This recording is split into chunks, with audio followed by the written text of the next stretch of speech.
Assalamualaikum warahmatullahi wabarakatuh. Selamat pagi semuanya. Yang terhormat Ibu Dr. Ratri Rahayu SPD MPD selaku dosen pengampu mata kuliah Etnomatematika. Sebelum kita memulai perkuliahan pada pagi hari ini, alangkah baiknya kita berdoa menurut agama dan kepercayaannya masing-masing. Berdoa dimulai.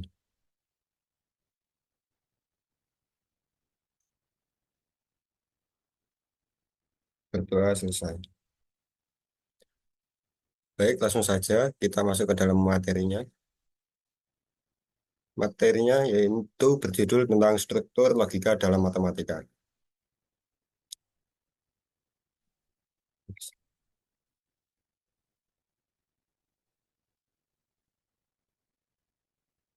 Sebelumnya, izinkan saya memperkenalkan anggota kelompok saya. Yang pertama ada Ahmad Ilham Sasmi dengan NIM 2021350003. Yang kedua ada Syifa Kisnillah Nur Fauzi dengan NIM 2021350019. Yang ketiga ada saya sendiri yakni Zakaria Kristianto dengan NIM 2021350023.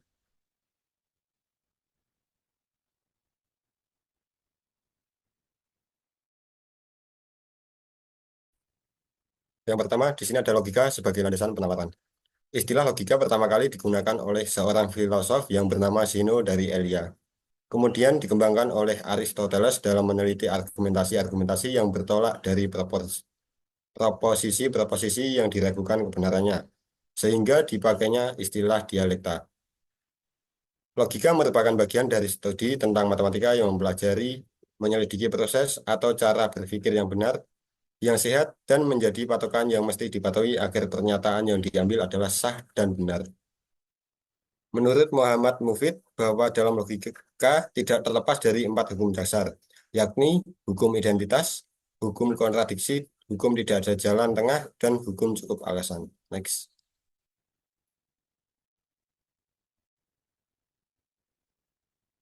Yang kedua ada prinsip-prinsip logika. Prinsip dasar dari pusat logika pada hukum kontradiksi yang menyatakan bahwa pernyataan tidak bisa keduanya benar dan salah. Dan hukum tengah antara benar dan salah atau kedua-duanya dikecualikan, tetapi lebih menekankan bahwa pernyataan tersebut harus benar atau salah. Logika berfungsi sebagai seperangkat aturan yang mengatur struktur dan penyajian bukti-bukti matematika. Karena pembuktian yang dibangun dengan bahasa Inggris, logika matematika berusaha untuk memecah penalaran matematika untuk pemahaman yang lebih jelas. Dengan menggunakan pernyataan atau proposisi yang benar atau salah. Bahasa Inggris menjadi blok bangunan untuk sebuah bahasa matematis. Dalam bahasa yang lain, proposisi baru terbentuk dari proposisi yang ada. Ada beberapa cara yang dapat membentuk proposisi baru yang berasal langsung dari prinsip-prinsip dasar Aristoteles.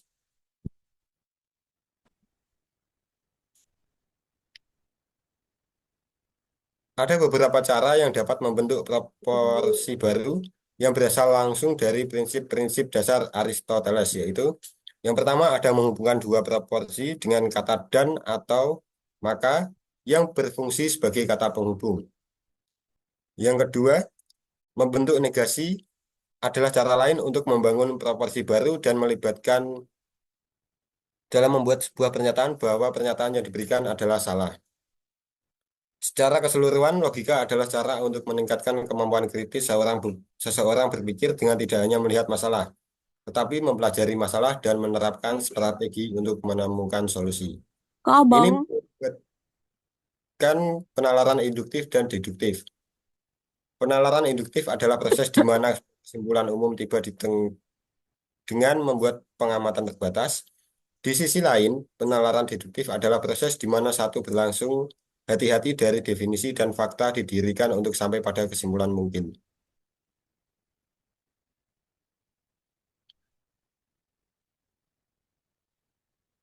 Salah satu cara untuk merangkum studi logika adalah dengan menggunakan tabel kebenaran. Sebuah meja kebenaran digunakan untuk meringkas kemungkinan dari laporan seseorang belajar untuk menentukan mereka benar atau salah. Dengan menggunakan tabel kebenaran, seseorang dapat menggantikan pernyataan atau prediksi dengan huruf dan simbol. Misalnya, jika Anda memiliki satu pernyataan sederhana seperti sudah hujan, maka hanya ada dua kemungkinan pernyataan tersebut dapat diganti dengan variabel sederhana untuk menyederhanakan perhitungan. Pernyataan tersebut mungkin benar atau bisa salah. Kemungkinan dikalikan sebagai pernyataan baru atau proporsi dianggap.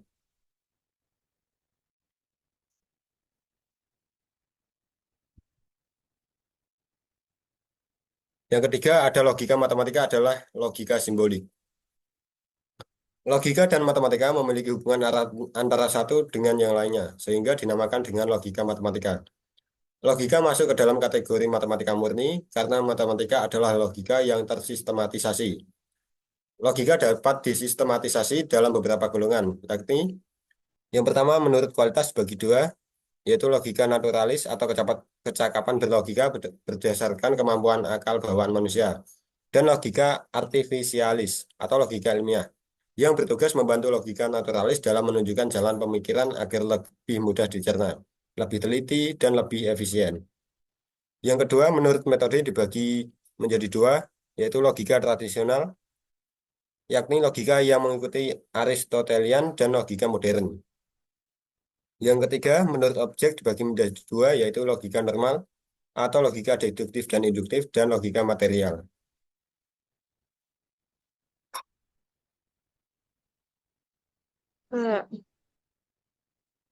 Secara umum, logika dibedakan menjadi dua, yaitu ada logika pasti dan logika tidak pasti.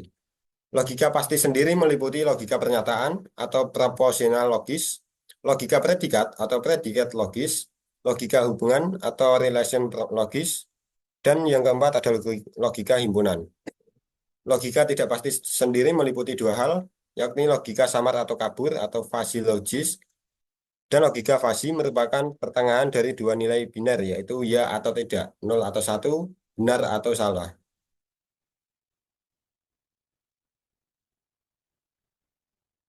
Logika tradisional. Logika tradisional pelopornya adalah Aristoteles pada tahun 384 sampai 322 sebelum Masehi, yang dinobatkan sebagai bapak logika. Logika tradisional disebut juga logika formal, yang oleh kaum santri atau pesantren disebut dengan ilmu mantik.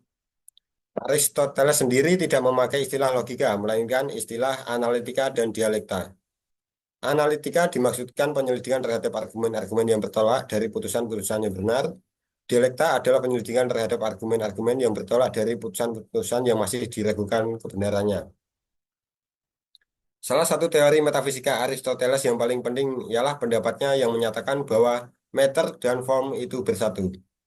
Logika tradisional Aristoteles menganggap bahwa matter itu potensial dan form itu aktualitas.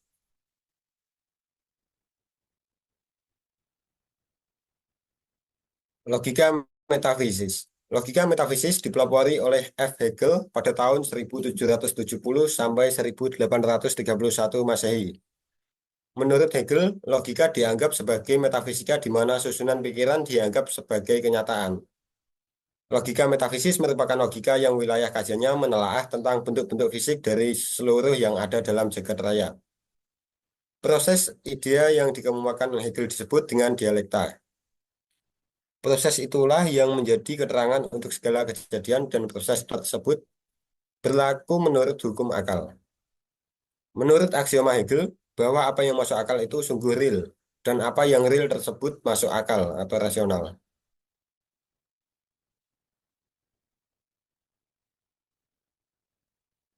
Selanjutnya logika epistemologi. Logika epistemologi diperkenalkan oleh F. H. Bradley pada tahun 1846 sampai 1924 dan Bernhard Besancon pada tahun 1848 sampai 1923 Masehi.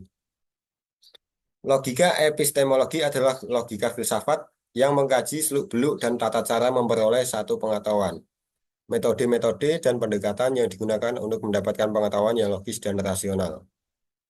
Prinsip dari logika epistemologi ya ini adalah untuk mencapai pengetahuan yang memadai, pikiran yang logis dan perasaan halus yang digabungkan. Selain itu, untuk mencapai kebenaran, logika harus dihubungkan dengan seluruh pengetahuan yang lainnya.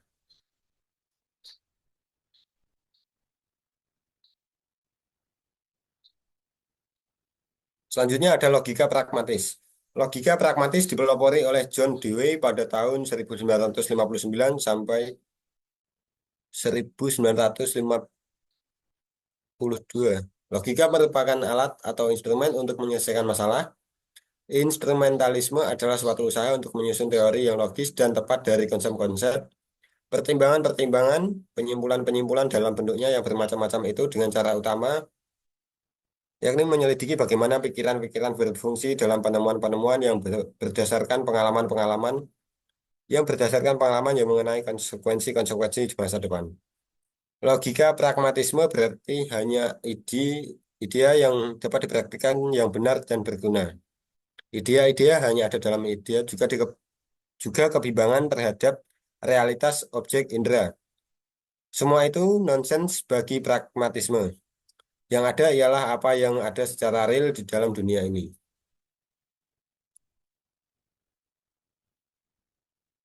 Logika simbolik. Logika simbolik adalah logika yang berkaitan dengan penyimpulan yang absah atau valid yang dikembangkan menggunakan metode-metode matematika dengan bantuan simbol-simbol khusus sehingga memungkinkan seseorang menghindari makna ganda dari bahasa sehari-hari. Ilmuwan yang melapori hadirnya logika simbolik adalah Gottfried Wilhelm Leibniz pada tahun 1946 sampai 1716. Jos Bulle pada tahun 1815 sampai 1864 bersama Augustus D. Morgan. John Venn pada tahun 1834 sampai 1923. Gottlob Frege pada tahun 1848 sampai 1925. Kemudian Charles Sanders Peirce pada tahun 1839 sampai 1914.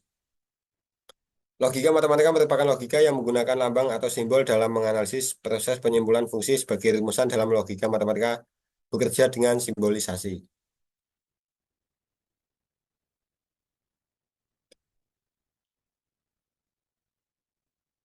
Untuk yang bab keempat dan selanjutnya akan dijelaskan oleh Saudari Nur Fauzi. Waktu dan tempat dipersilakan. Logika pertanyaan proporsi dalam logika matematika. Pertanyaan disebut juga kalimat deklaratif, yaitu kalimat yang bersifat menerangkan yang belum diketahui benar atau salah. Dan bisa disebut juga proporsi menurut Fragen. Posisi adalah penggambaran deskripsi yang dapat ditentukan benar atau salahnya. Nilai kebenaran diberikan pada pernyataan sehingga membentuk proposisi yang mementangkan pertanyaan tersebut ke dalam nilai kebenaran. Terdapat dua dasar dalam logika pernyataan, yakni dasar empiris dan dasar non-empiris. Konvensi dasar empiris digunakan jika kebenaran pertanyaan tersebut ditentukan melalui pengamatan terlebih dahulu dan harus sesuai dengan realitas. Dasar non-empiris digunakan jika kebenaran tersebut sudah ditentukan kebenaran berdasarkan kaidah atau dalil-dalil yang berlaku yang telah ditetapkan. Dasar non-empiris biasanya juga disebut dasar konherensi. Lanjut.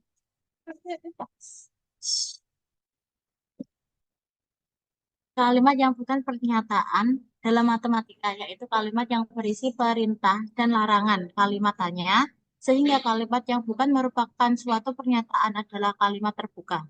Jika pernyataan yang diketahui benar nilai salah dan pernyataan salah nilai benar, maka hal tersebut dinamakan ingkaran. Melingkari hal yang sebenarnya terjadi. Contoh, jika pernyataan Jakarta ibu kota Indonesia, maka ingkarannya adalah tidak benar bahwa Jakarta ibu kota Indonesia.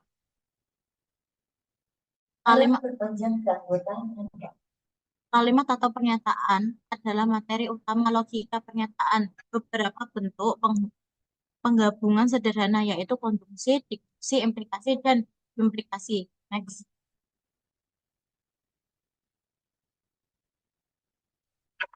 Satu, konjungsi merupakan satu pertanyaan majemuk yang menggunakan kata penghubung dan untuk membentuk suatu pernyataan majemuk sehingga dapat dinotasikan dengan P, konjungsi Ki dibaca P dan Ki. Next.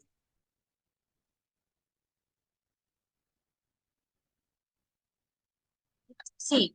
Susi adalah pernyataan yang menggunakan kata penghubung logika atau sehingga membentuk suatu pernyataan majemuk yang dipresentasikan dengan pi plus ki atau dan dibaca pi atau ki. Lanjut.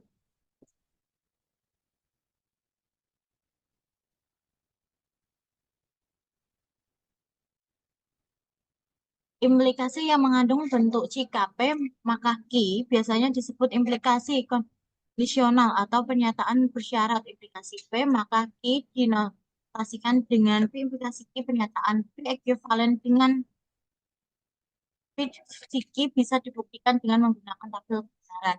Next.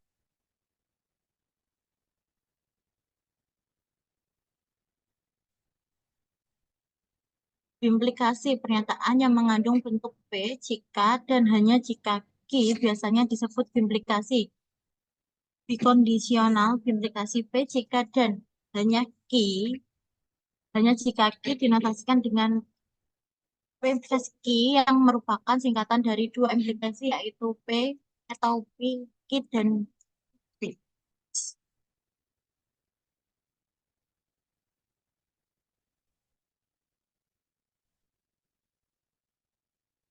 5. Logika predikat dalam logika matematika. Pada logika predikat, kalimat sederhana diuraikan lagi menjadi trem menurut kedudukan dalam susunan kalimat pada penyimbolan pemetaan yang terdapat pada logika predikat adalah kuantifikasi atau disebut pernyataan berkuantor berfungsi kuanti- kuantifikasi adalah penguantifikasi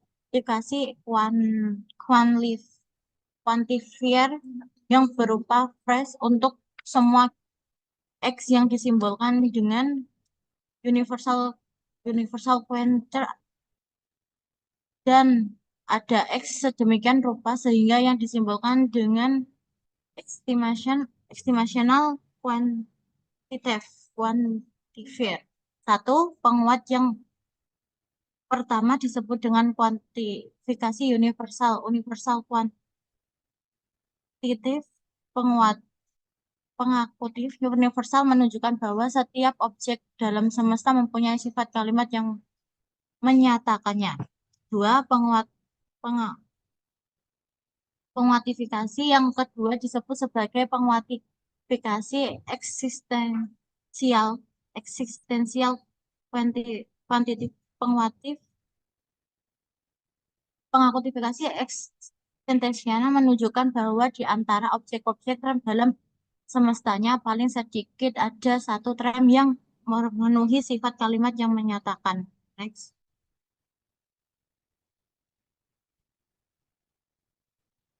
Cara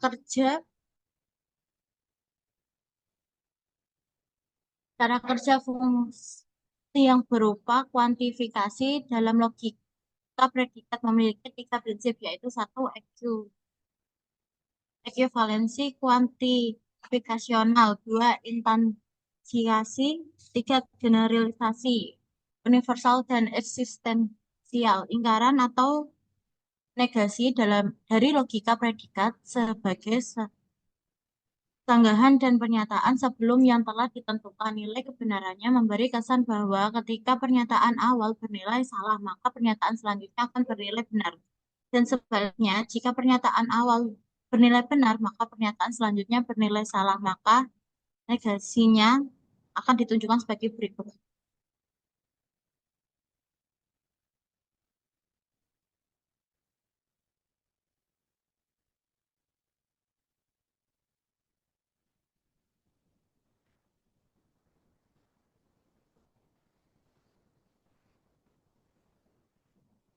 Satu, negasi penguati universal.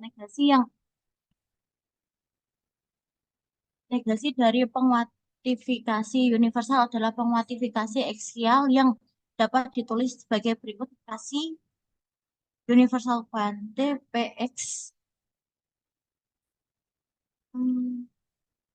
PX misal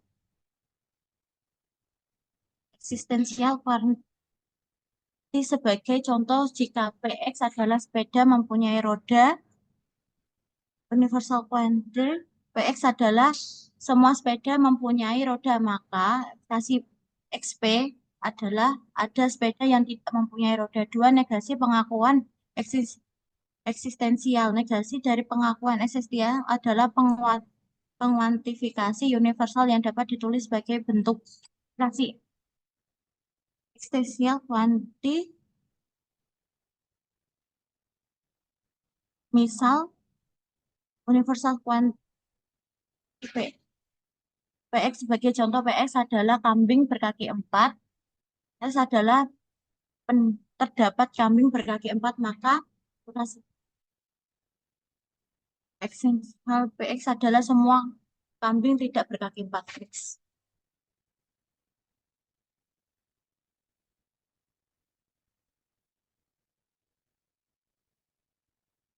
Penarikan kesimpulan dalam logika matematika.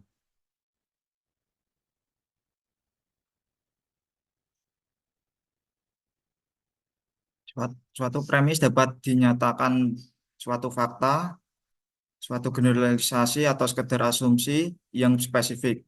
Kelompok yang kedua yaitu kelompok konklusi atau kesimpulan yang merupakan proses penarikan kesimpulan dari premis-premis yang diketahui sebelumnya.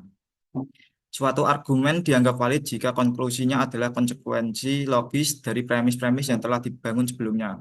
Sehingga dalam penarikan kesimpulan dalam logika matematika setidaknya terdapat 3 cara penyelesaian, yaitu menggunakan modus ponen, modus tollens, dan silogisme. Satu, modus ponens. Penarikan kesimpulan modus ponens mengikuti aturan kesimpulan yang sah. Untuk jika P maka Q dan P maka Q harus benar. Premis pertama pada modus ponens berupa implikasi, yaitu jika P maka Q, sedangkan premis kedua berupa proposisi tunggal, yaitu P. Kesimpulan yang sah dari argumen tersebut berupa proposisi tunggal, yaitu Q. Sebagai contoh diketahui dua premis jika hari ini langit mendung, maka hari ini akan hujan, dan hari ini akan hujan. Contohnya, premis 1, P maka Q, premis 2, P. Kesimpulannya adalah Q. Contoh, premis 1, jika hari ini langit mendung, maka hari ini akan hujan. Premis 2, hari ini langit mendung. Kesimpulannya, hari ini akan hujan. Kedua, modus tollens. Penarikan kesimpulan modus tollens mengikuti aturan kesimpulan yang sah. Untuk jika P maka Q dan negasi Q maka negasi P harus benar. Diasumsikan jika P maka Q, P maka Q bernilai benar dan diketahui ingkaran Q bernilai benar. Sehingga agar implikasi dari P dan Q bernilai benar, maka ingkaran P harus benar. Sebagai contoh, diketahui dua premis jika hari ini langit mendung, maka hari ini akan hujan, dan hari ini tidak akan hujan.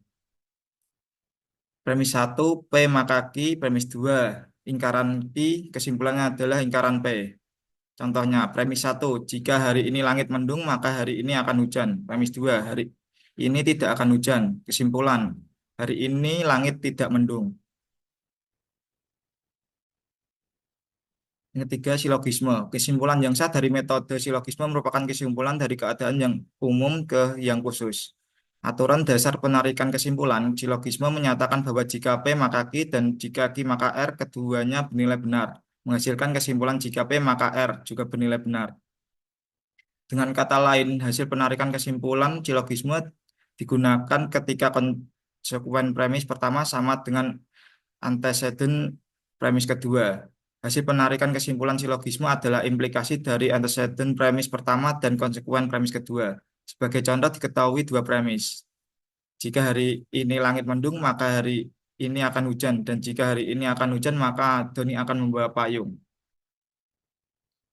Silogismenya premis 1, P maka Q, premis 2, Q maka R, kesimpulannya adalah P maka R. Contoh, premis 1, jika hari ini langit mendung, maka hari ini akan hujan.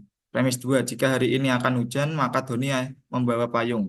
Kesimpulannya, jika hari ini langit mendung, maka Doni membawa payung. Silogisme dibagi menjadi 3 macam, yaitu silogisme kategoris, silogisme hipotesis, dan silogisme disjungtif. Pengertiannya, silogisme kategoris adalah silogisme yang premis-premis dan kesimpulannya berupa kesimpulan kategoris. Silogisme kategoris juga merupakan struktur suatu deduksi berupa suatu proses logis yang terdiri dari 3 bagian, yang masing-masing bagiannya berupa pernyataan kategoris, pernyataan tanpa syarat.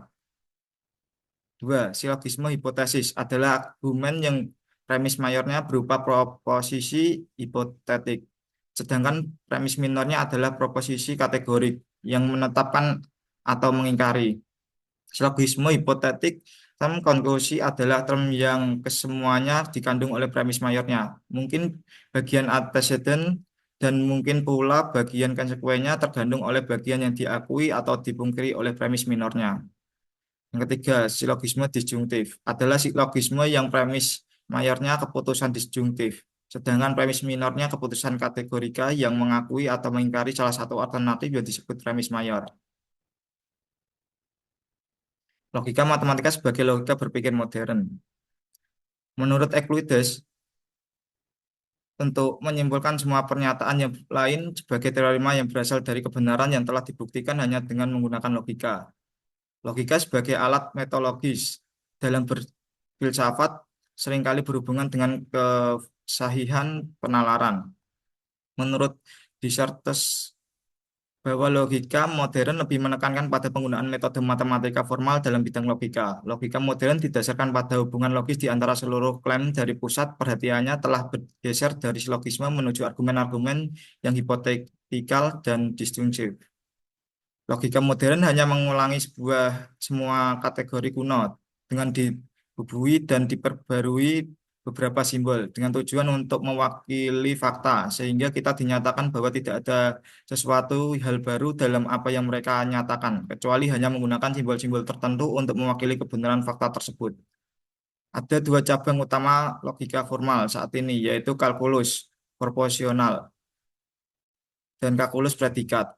Dapat disimpulkan bahwa logika matematika sebagai logika modern karena lebih menekankan pada sistem formal sebagai suatu keseluruhan yang dijadikan objek dari suatu studi matematika yang disebut dengan teori pembuktian.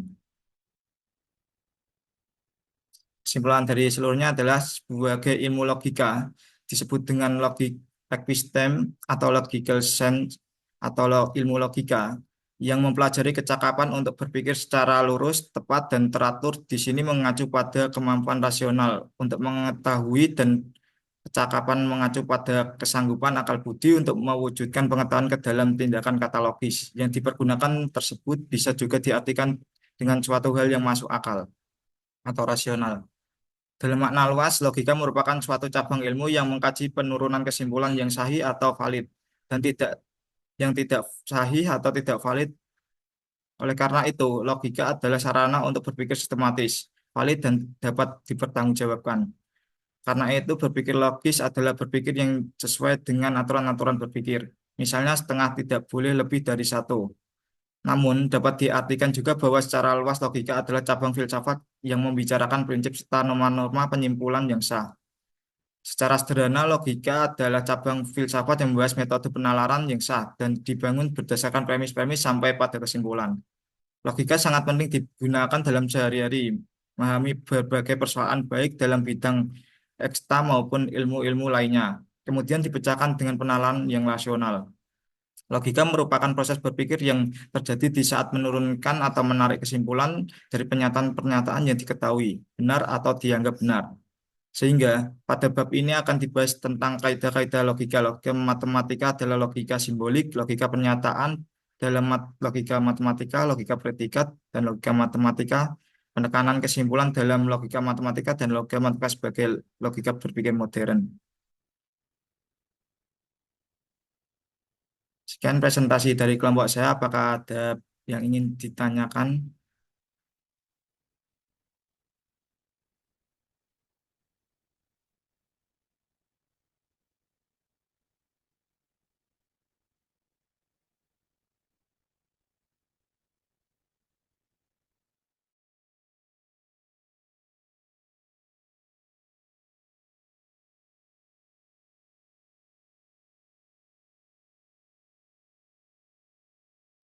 Jika tidak ada yang ditanyakan, saya lanjut ke soal-soalnya.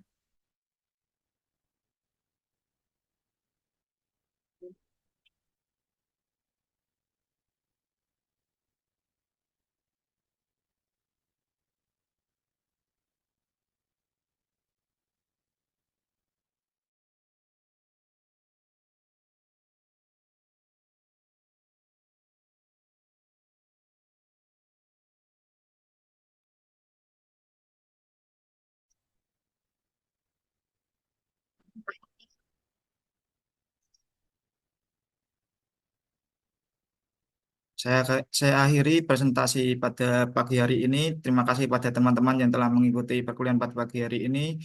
Sehat selalu. Wassalamualaikum warahmatullahi wabarakatuh. Waalaikumsalam warahmatullahi wabarakatuh. Terima kasih.